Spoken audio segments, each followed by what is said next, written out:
emergency? Yeah, I found this girl passed out on the ground. I'm pretty sure she was drinking. Can you check if she has a pulse? I can't tell. Do you know how to perform CPR?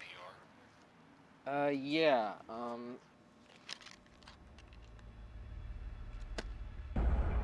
a plague beak? What the hell? What seems to be the problem? Yeah, I'm trying to get this girl's airway open, but she has 2 costume masks on. I'm just gonna... A pumpkin? What do you mean, a pumpkin? No, just give me a second, okay? Why would anybody have that many masks? Is that my Mardi Gras mask? Sir, it's crucial you start CPR immediately. I know. Just give me a second, okay? Well, there's no way she has that many. Spoke too soon! I swear, if the last one isn't a COVID mask, I'm gonna be so pissed.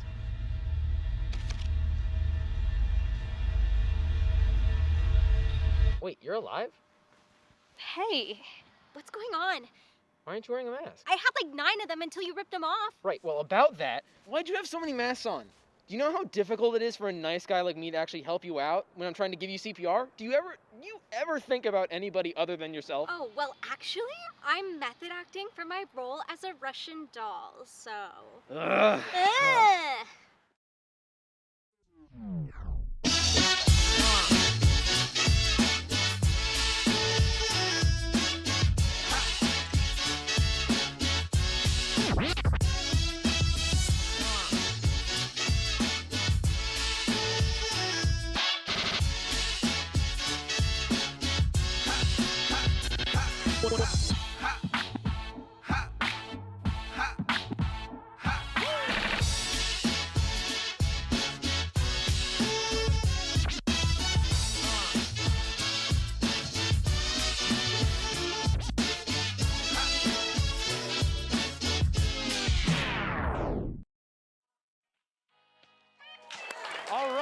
All right, ladies and gentlemen, lords and ladies, squires and any other members of the medieval feudal system, if you're watching for some reason, welcome back to the 3rd episode of Season 8 of Live from Studio B.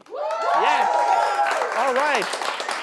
My name is Thomas Kitchell. I'm still here, and my glasses are still fogging up. But we have a special surprise for you today. Who is sitting 6 feet to my left? Hi guys, my name is Shauna Thomas, live from Studio B. Thank you for having me.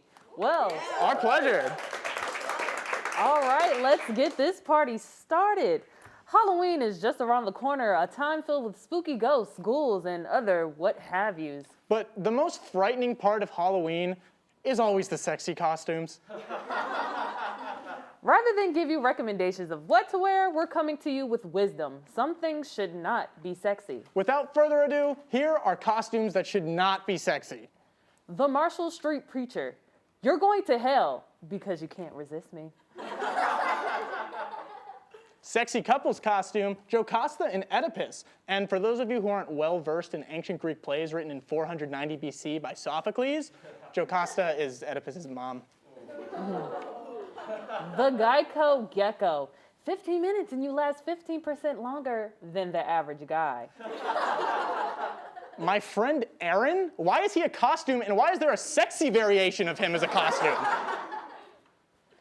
Boris Johnson. I just don't have a thing for blondes. Stacy's dad. He should for no reason have it going on. Dan Schneider. Bring all my witches back. A cougar. I don't want any older large cats of prey coming after me. A Kia Soul. Me and some friends were gonna carpool. The last 15 minutes of the cult classic but critically panned 1996 motion picture Space Jam, because nothing is sexier than a great climax. All right, now go out and have fun on Halloween, just not dressed as any of these costumes. This has been Costumes That Should Not Be Sexy.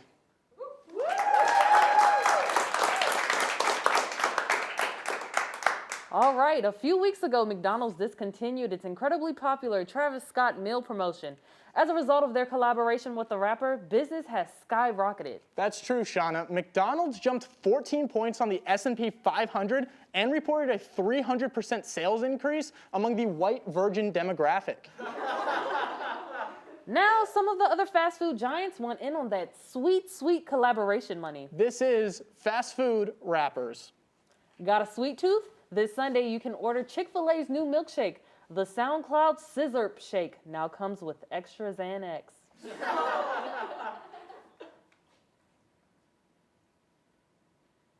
For just $5, you can get the new Post Malone Provolone sandwich at Subway. It's white and cheesy, just like Post Malone. Swing by Dairy Queen and try the new Snoop Dogg Edible Brownie Blizzard. Comes in both 25 and 50 milligram versions. Or you can stop by Wendy's and pick up the new 50-cent Frosty. Wait, aren't Frosties already 50 cents? Yeah, but with this one, you don't pay the cashier with money, the clerk shoots you 9 times. Well, come on down to Popeyes and get the new Roddy Rich meal, where it's just the box. Well, as we know, the election is coming up, and a lot of voters are dissatisfied with both candidates, making third-party options seem like a better choice. Maybe, if you're undecided, you'd like to try the brand new Kanye West presidential pizza at Pizza Hut, which I believe comes with extra Yeezy. All proceeds go to getting Kanye West on the presidential ballot in Iowa. Make sure you write in Kanye West on your ballot this November 3rd. No, excuse me, stop. Write him in. Thomas, no. Fine. All right. Rapper Lil Pump recently announced his brand new to-go box meal at Carl's Jr. Wait, does anyone even eat at Carl's Jr.? No, but ironically, no one listens to Lil Pump's music. Perfect. Need a little pick-me-up in the morning? Come to Starbucks, where they're debuting the new Jay-Z Brooklyn Brew. I got it this morning, and get this, they actually serve it in a pair of Timbs. Oh, wow. What does it taste like? Feet. Feet. Well, there you go. In the mood for some soul food? Come on down to Arby's and order Cardi B and Meg Thee Stallion's wet-ass pastrami. I actually had that yesterday, Shauna, and I gotta say, it was so good that I bought a phone just for pictures of that wet-ass pastrami. Well, don't forget your bucket and your mop. All right. And finally, Taco Bell is experimenting with selling a brand new Cuban meal called the Tupac Box. The Taco Bell Tupac Box. We know you're out there. And that was Fast Food Rapper Meals. All right, so we just updated you on what's going on with one of the most important topics in our society, fast food restaurants, but now it's time we give you a lesson in everything else that's going on. So, without further ado, a Michigan police department was recently released a message reminding citizens that there are still laws when you're drinking claws. However, the department has yet to comment on the statement, there's no such thing as popo when you're drinking a Four Loko. China has insisted that a Genghis Khan exhibit not use the words Genghis Khan. The museum was then sued by Harry Potter fans for the false advertising who were rushing to the exhibit of He Who Shall Not Be Named. The Florida Gators paused all football activities following at least 19 positive COVID-19 tests. Wow. COVID scored 2 touchdowns, 1 field goal, and a safety against the Gators. Or 5 field goals and 2 safeties. Or 4 field goals and a touchdown. Or 2 field goals, a touchdown, another touchdown with a missed extra point. Right. Used coronavirus tests were handed out by mistake in Birmingham, Alabama. Similarly, used math tests were handed out in Mrs. Fincher's algebra class, and now everybody knows how bad at fractions Paul is. A New York lawyer, Jeffrey Toobin, was fired from his job at The New Yorker when he was caught masturbating on a Zoom call. A spokesperson for Toobin said that he's avoiding the media storm and taking some time to keep working on himself.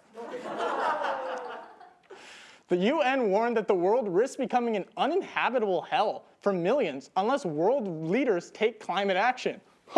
Oh, you think a little heat will make the world uninhabitable? Try living with my ex-wife. Ayo! Supposed to be Rodney Dangerfield, I guess. Peru opened Machu Picchu for a single Japanese tourist after an almost 7-month wait. Wait, why did they have to mention that he was single? He's tried all the dating apps. engineering YouTuber James Hobson recently developed the first real retractable Star Wars lightsaber. Turns out it was actually just his penis wrapped in cellophane. Science. Well, Trump's Twitter was hacked by a Dutch researcher who says he guessed Trump's password was MAGA 2020 exclamation point. Luckily, everything in Pence's life requires two-step authentication by his wife, so his account has stayed pretty secure. A Sweet 16 party in New York City resulted in 37 positive coronavirus cases and a $12,000 fine. Well, it also resulted in a girl becoming a woman, but you don't hear the media reporting on that. An 11-year-old boy in Louisiana is facing multiple charges after allegedly stealing a school bus and taking it for a joyride. Apparently, a certain ginger teacher and her lizard have defended the child's actions in the name of science. And now you're all caught up on the news with everything you need to know. Now, here at Live from Studio B, we love to make you laugh, we love to make jokes, but we want to get serious here for a moment. Tragically, we have had members of our SU community pass on in this last week, and so we would like to take a moment of silence in order to honor these people. They will be missed, so if you will please join us in this moment of silence.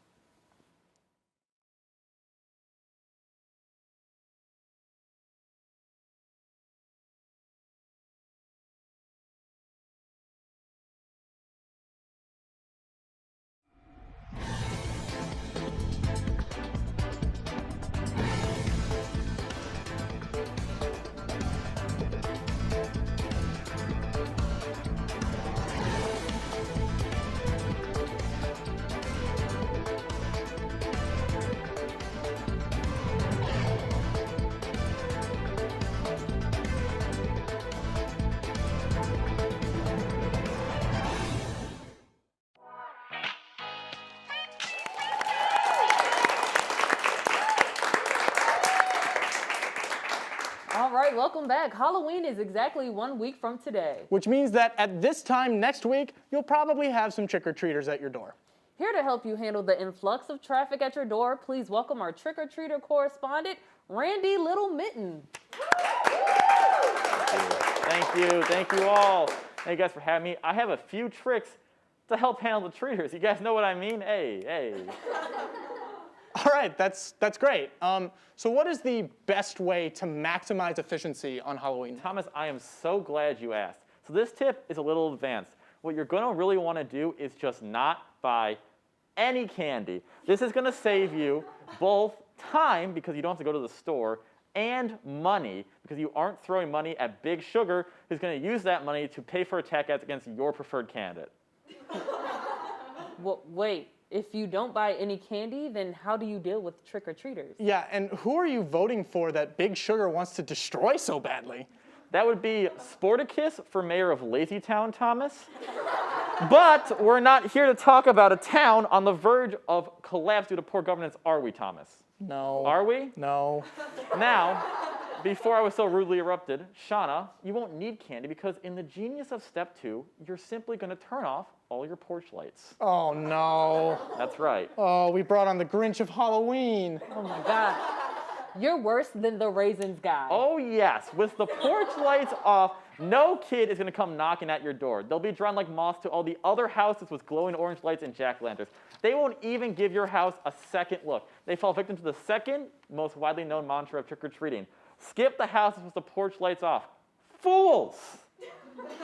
What is wrong with you? Those kids are just trying to have fun. Yeah, and wait, hold on. What do you do in the unlikely event that a kid actually does come up and knock at your door? Well, yes, Thomas, there is always one lad dressed as like Indiana Jones in search of adventure or something. He's not scared off by the shadowy darkness of my front porch that certainly means doom to almost anyone who treads upon it.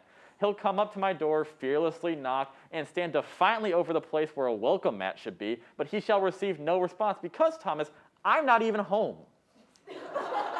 Oh, okay. Well, that actually makes sense then why you wouldn't have your porch lights on. You could have, that makes...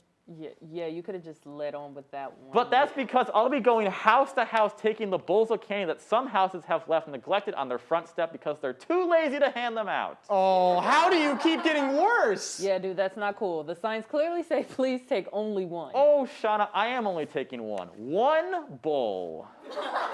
Okay, Randy, I think it's pretty clear that the sign implies No. that it means one piece of candy. Thomas, it does not, because you see, in the majority opinion of Randy Littleman versus 67 Point View Lane, also known as the Candy Bowl cases, a Halloween sign must clearly indicate that what can or cannot be taken and in what quantities, lest the trick-or-treater cannot be held responsible for misinterpreting vague language that can be easily misunderstood or misread through the mask of a costume, contingent on the fact they should not have been trick-or-treating for more than 15 minutes. Candy. Okay, I understood none of what you just said. That is ridiculous. How did you even win that case? That would be thanks to Harold, who is vice president of the Speech and Debate Club at Chitinga Middle School, who was dressed up as a lawyer that year.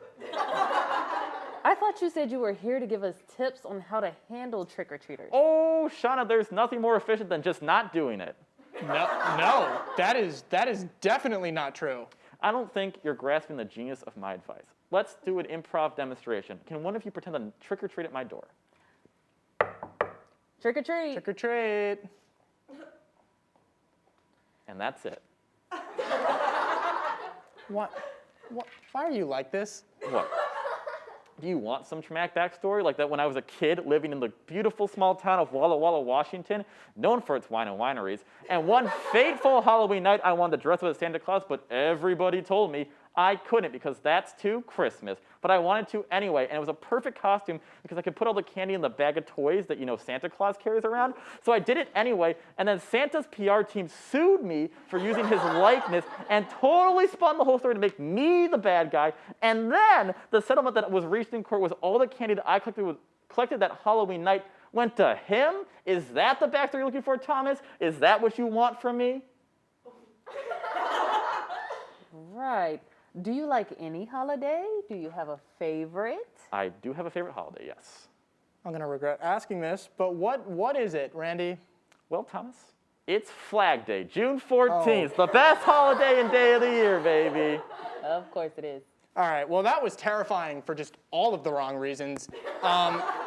Let's give a big thank you, I guess, to Randy Littlemitten for teaching us absolutely nothing whatsoever. Okay, now that was a disappointment. We seem to have a bad streak of inviting guests on the show and giving us just nothing. But you want to know what won't be disappointing? This amazing sketch you're about to watch. Check it out.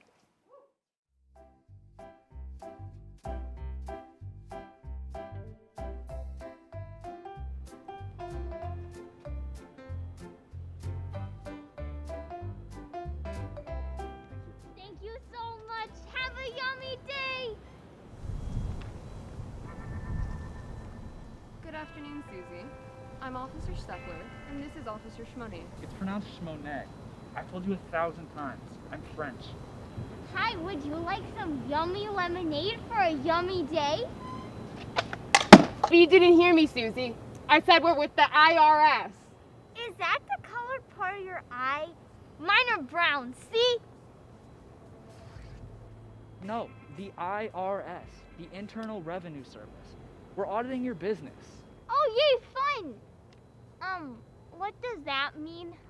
It means we're gonna need all of your billing statements, your banking statements, your expense reports, literally any receipt from the past 5 years, and then a list of your employees from the past 5 years. Why? Because we're auditing you. Why? Because you didn't pay any income tax. Why? That's what we're trying to find out. Susie, we've been tracking you for 2 whole fiscal quarters, and the numbers just don't add up. Oh, 2 quarters. That's how much my lemonade costs. Do you want some? No. What I want is for you to tell me how you were set up on kilometer 4 of the neighborhood 5K and you didn't report a nickel of income. Oh, I made $14.50 that day. I bought so many stickers. But I'm not doing as well today. Do you want to help me? Susie, do you want to know a wonderful thing about the federal government? Basically, the federal government makes you pay your income taxes. And since you didn't pay yours, we're going to need you to sign a statement saying that you owe us money. Papers, sign the document acknowledging you owe the federal government money. We said sign it.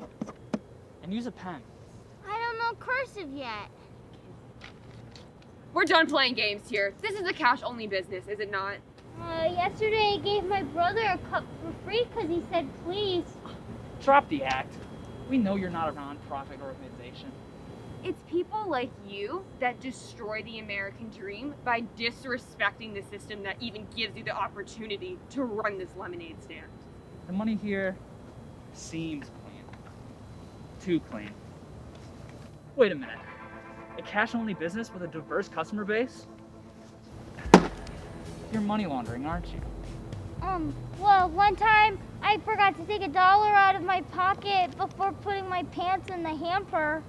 Susie. Do you think we're dumb? Do you think we're idiots? We caught you red-handed. Money laundering, evading income tax, you're gonna spend a long time in federal prison. And guess what? Prisoners don't like lemonade. All they eat is goop. Maybe what you can do is serve goop. Otherwise, you're gonna be useless. And guess what? There's not gonna be any yummy days for a long time. I don't know what I did wrong. I was just trying to sell yummy lemonade. No. Don't cry. It's a white-collar crime. You'll be fine. Look, all this auditing is making me thirsty. Would it make your day better if you sold me a glass of your lemonade? Yeah. Great. Come on, Stifler. Let's have some lemonade. All right.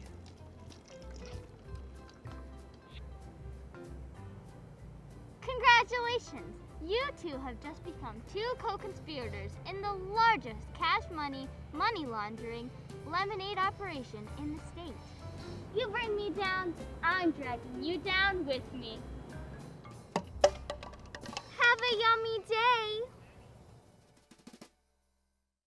Here at WAER, we're committed to bringing you stories about the Syracuse community. But we know you're busy. You may not always be able to tune into the radio at exactly the right time. So now we're getting you the stories you want, however you want them, whenever you want them. Whether it's through the NPR One app, on our website, or live on air, we're finding new ways to make sure you're getting the quality journalism you deserve. It's never been easier to access reporting you trust and care about.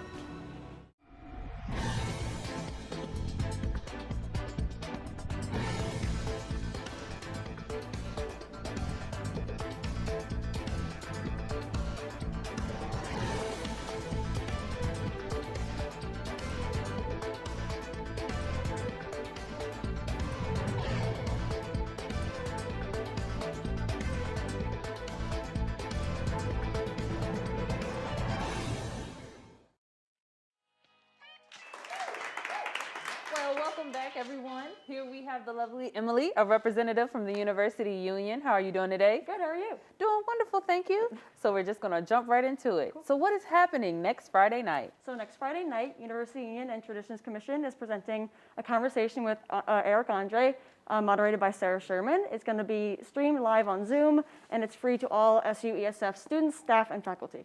That is so awesome. Yeah. What can students expect when they tune into this live stream? So the live stream is gonna be partly a Q&A between Eric Andre and Sarah Sherman, similar to the JVN show that we had in the spring. And then the second half of it is gonna be students have the opportunity to ask, or to give us questions to ask Eric, so they get to come on screen and ask him live. Wow, that's awesome. Yeah, that's totally great. With everything being digital, how has booking bigger guests easier for UU as a whole? So obviously things have changed with our events being digital now, but luckily artists have been super open and willing to adapt to the changes that are happening with digital shows. So it's actually been really great. That's awesome. Yeah. And you mentioned earlier that Sarah Sherman is going to be moderating. How was she selected for that role? So she was selected because she opened for Eric on his tour last fall, his national tour, and then she also has worked with him a lot with other virtual Q&As at colleges. And we also just think that their comedy styles really complement each other, and they have very similar styles. So yeah. Great. Great research with that dynamic. Yeah. Loving the energy. So what are your thoughts on the petition to have Eric replace Ellen? I think it's really great. I think that he could definitely pull off the haircut. I think it would be really good. Yeah. Do you think the show would change at all, or it would keep its No, same I think dynamic? it would be like the same. Yeah, I think it would be really awesome. Yeah.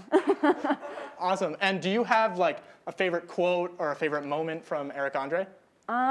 If my favorite, I mean, it's kind of basic, but it's because it's classic. My favorite quote would have to be "Ranch it up."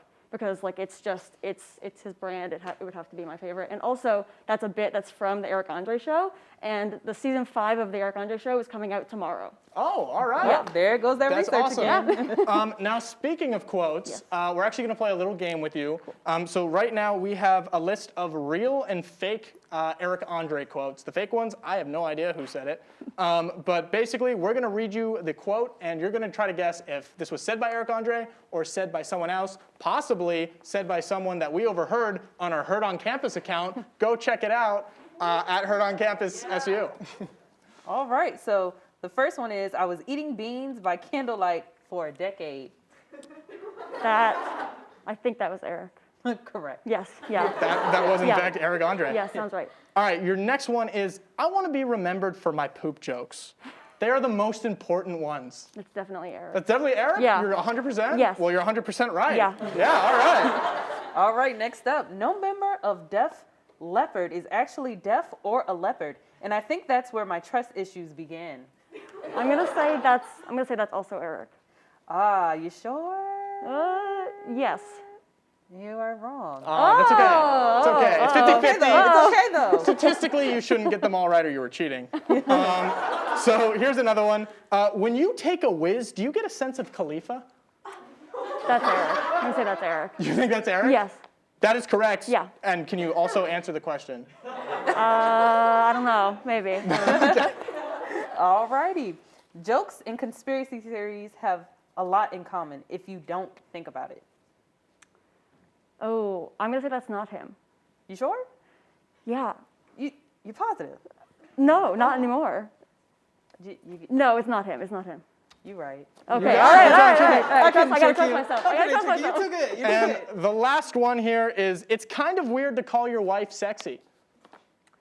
I think that's him. You think that's him? Yes. You think he wouldn't call his wife sexy? No. No? Wait, so is it him? I confused myself now. Do you think that was Eric Andre or no? I think that was him. You think it was Eric Yes, Andre? yes. I'm so sorry. Unfortunately, it was not Eric Andre. It was a quote from Heard on Campus. So you should definitely go check that out. We'd like to give a huge thank you again to Emily for coming on the show. Make sure you check out this Eric Andre live stream. I'm sure it's going to be awesome. Unfortunately, that's all the time that we have tonight. We will be back next Sunday. Be sure to tune in. And if you want more, you can always check out OTN's YouTube channel to watch some more live from Studio B.